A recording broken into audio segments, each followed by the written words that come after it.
Assalamualaikum warahmatullahi wabarakatuh. Teman-teman, perkenalkan nama saya Indah Andriani, NIM 86013333, UPBGG Universitas Terbuka Palembang, yang mengampu mata kuliah Praktikum IPA di SD. Di video ini saya akan membahas tentang kegiatan praktikum pertama saya, yaitu tentang ciri-ciri makhluk hidup.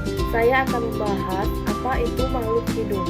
Makhluk hidup adalah makhluk yang mempunyai ciri-ciri kehidupan. Ciri-ciri inilah yang akan membedakan yang mana makhluk hidup dan benda mati.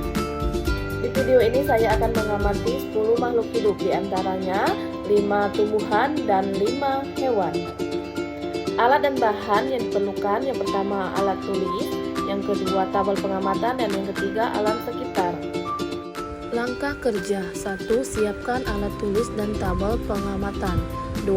Pergilah ke lingkungan yang ada di sekitar tempat tinggalmu. 3. Temukan 10 makhluk hidup, 5 tumbuhan dan 5 hewan.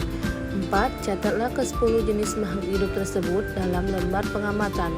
5. Amati ciri-cirinya. Dan yang terakhir, 6. Bubuhkanlah tanda centang pada lembar pengamatan.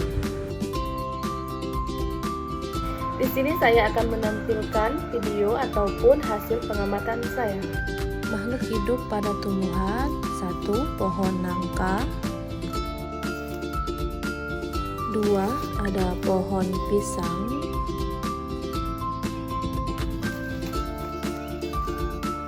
3. Pohon singkong.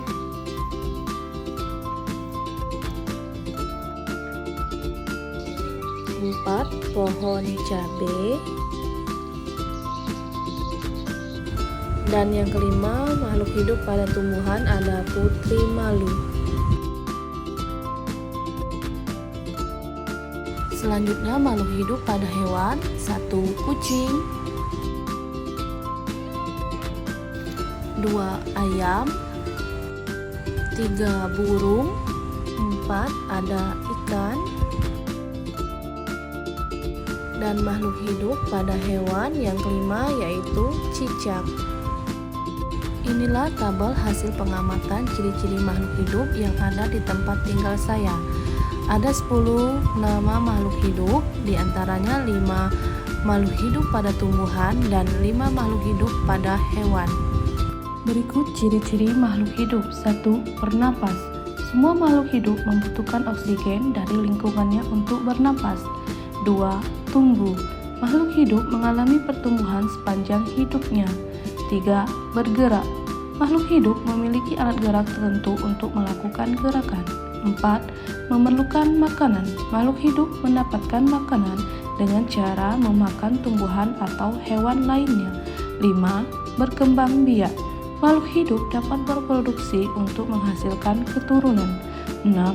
Adaptasi. Makhluk hidup dapat beradaptasi dengan lingkungan sekitarnya. Selanjutnya, mengeluarkan zat sisa. Makhluk hidup mengeluarkan zat-zat sisa dari proses metabolisme. Dan yang terakhir, peka terhadap rangsangan. Makhluk hidup dapat merespon rangsangan dari lingkungannya. Dari hasil pengamatan dapat kita simpulkan makhluk hidup memiliki ciri-ciri yang sama, yaitu bergerak dan bernapas, memerlukan makanan, serta dapat tumbuh dan berkembang. Dan makhluk hidup merupakan benda hidup yang selain memiliki ciri atau sifat sebagai benda, juga memiliki sifat atau ciri yang membedakan dari benda tak hidup. Demikianlah pengamatan tentang ciri-ciri makhluk hidup yang saya lakukan. Semoga bermanfaat, dan apabila ada kritik dan saran silakan di kolom komentar ya. Terima kasih dan sampai jumpa. Wassalamualaikum warahmatullahi wabarakatuh.